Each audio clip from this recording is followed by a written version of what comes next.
Hizi ni aina ya nguo za ndani au chupi ambazo ukitumia mwanamke zinaweza zikakupelekea ukapata maambukizi mabaya sehemu zako za siri.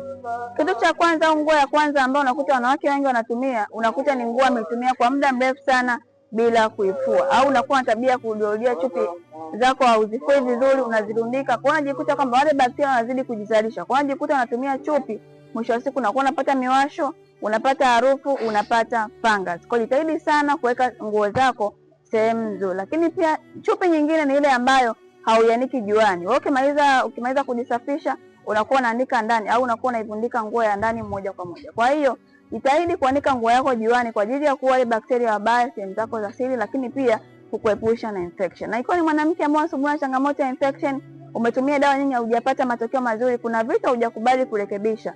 Lifestyle pamoja na njia nzuri ambayo itakusaidia kuweza kutatua changamoto. Ikiwa ni wewe, nitafute nikupe mwongozo mzuri namna ya kuweza kufanya.